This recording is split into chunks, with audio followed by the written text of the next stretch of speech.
এটা হচ্ছে জুকিনি। এটা দিয়ে একটা খুব সুন্দর তরকারি হয়, মানে যেমন আমরা রাঁধুনি ফোড়ন দিয়ে করতে পারি, কালো জিরে ফোড়ন দিয়ে। তো একদম রান্না করলে না শশার মতন লাগে খেতে, খুব ভালো লাগে। এটাই আমি আজকে দেখাবো। এটাকে আমি এখন ছুলে নেব। এটা আমি কেটে নিয়েছি, এর মধ্যে একটু আলু দিয়েছি। এটা দেখতে একদম শশার মতন। এটা স্যালাডেও খায় অনেকে, কাঁচাও খায়, এমনি ভালো লাগে খেতে। চলো রান্নাটা করি।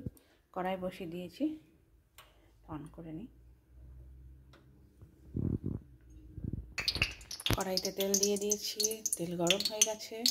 এবার দিয়ে দেবো একটু রাঁধুনি আর একটা তেজপাতা।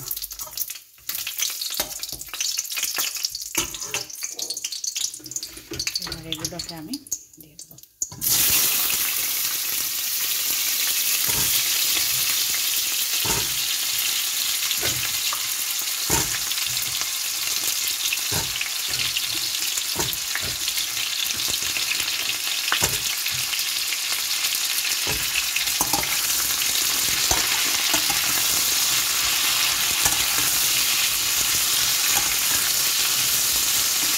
ভালো করে ভাজতে হবে।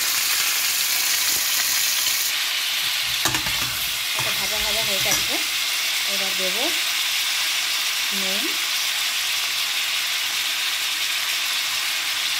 হলুদ গুঁড়ো,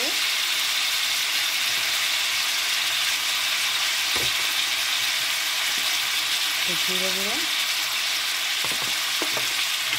আর দেবো একটা টমেটো আর একটা কাঁচা লঙ্কা।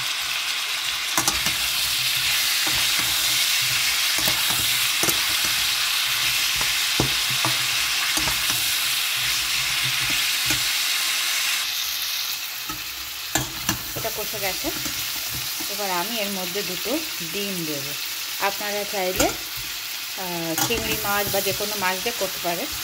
যেহেতু আমার মেয়েরা মাছ খায় না, তাই আমি ওদের জন্য দুটো ডিম দিলাম।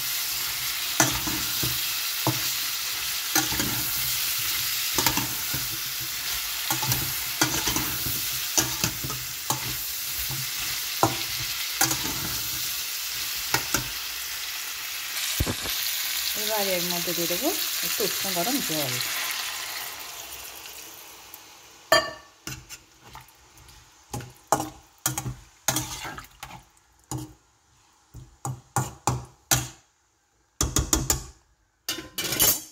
কিছুক্ষণের জন্য ঢাকা দিয়ে দেখা যাক হয়ে গেছে না।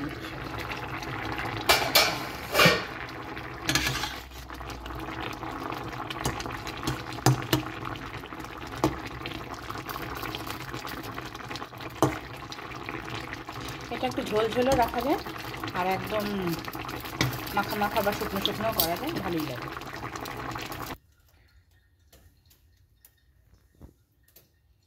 একবার ট্রাই করে দেখতেই পারেন, ভালোই লাগে খেতে। আমার তো বেশ ভালো লাগে, আশা করি আপনাদেরও বেশ ভালোই লাগবে।